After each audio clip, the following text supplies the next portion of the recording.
I want to be one of the best basketball players who have ever played. That's the end goal. Okay, how do I get there?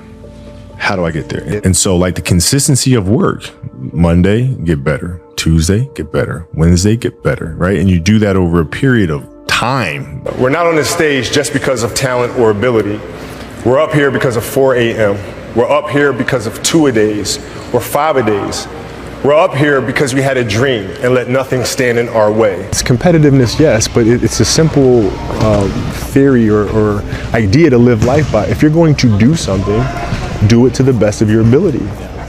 No matter what it is, if you're going to do it to the best of your ability. Basketball for me was the most important thing.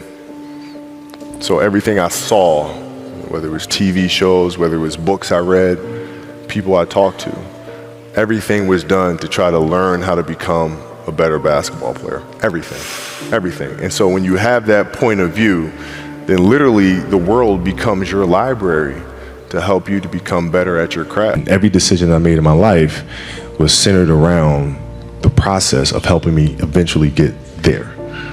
You know what I'm saying? So I had that purpose. And once I had that purpose, every decision that I made was centered around that purpose. Exactly. I was just determined, just locked in, just tuned in to what was going on out there and just blocked everything out. People don't really understand how obsessed I am with winning.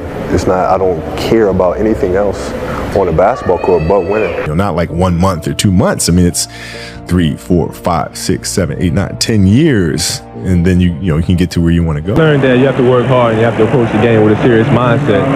There's a step up from high school, and I understand that. So therefore, every time I step on a basketball court, I'm going to put a strong effort out there on the floor. I'm not going to leave anything on the floor. I think the best way to prove your value is to work, is to learn, is to absorb, to be a sponge. When I was 18, 20, 21 years old, I wanted to play basketball. I was consumed with this quest of trying to be the best, and we weren't there yet.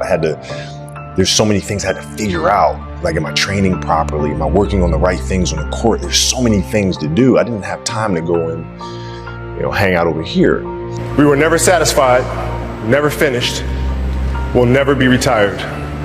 My high school English teacher, Mr. Fisk, I actually paid attention one time in class, and he said, he had this beautiful quote, and it read, "Rest at the end, not in the middle." And I took that to heart. I believe there's time for resting at the end, but for me, that time is not now. Trying to be the best version of yourself. That's what the mentality means. It means every day you're trying to become better. But I enjoyed it though. So like from the time I can remember when I started watching the game, I studied the game and it just never changed.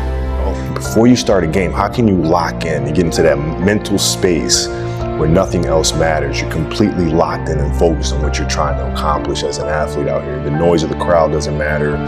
Whether the cheering or booing doesn't matter. You're just completely locked in. How do you do that? So it's my responsibility to make sure everybody's holding themselves accountable. I'm holding you accountable. If we just played a back-to-back and we have practice the next day, your ass better be there, tape ready to go, right? Because I'm there and I'm ready. And I just got finished lifting weights for 2 hours. Right? So I hold guys to a higher standard. As a kid, I said, I want to be the best ever, right? And now you go through your life and everything you do is try to be the best ever, be the best ever, be the best ever. Right? But you always want to outwork your potential. As hard as you believe you can work harder than that. I enjoyed playing basketball. Oh, okay. Yeah. And and when I say that, people tend to have a tendency to take that lightly. Yeah. But no, I love the game. I love it. You show up and you work. You practice. Yeah. And practices are going to be worse. They're going to be more physical. There's going to be more trash talking. And I'm going to let you know. Right? Yeah. If you didn't show up today, I'm going to let you know. Yeah. And it's going to be embarrassing and you're going to hate it. But when game 7 rolls around, the NBA Finals, you will be prepared. And it's a constant quest. It's an infinite quest.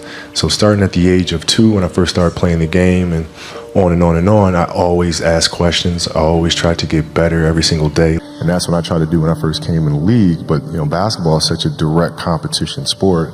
It's an obsessiveness that comes along with it. You want things to be as perfect as they can be, understanding that nothing is ever perfect. But the challenge is try to get them as perfect as they can be. And what can you do? It's in your control. So control what you can. I can watch film all day long. It's going to help me get Get better. Yes. It's just a matter of what's important to you. And what's important to you. For whatever reason, you know, I felt like I didn't feel good about myself if I wasn't doing everything I could to be the best version of myself. If I felt like I left anything on the table, it would eat away at me. I wouldn't be able to look myself in the mirror. Right? So the reason why I can retire now and be completely comfortable about it, because I know that I've done everything I could to be the best basketball player I could be.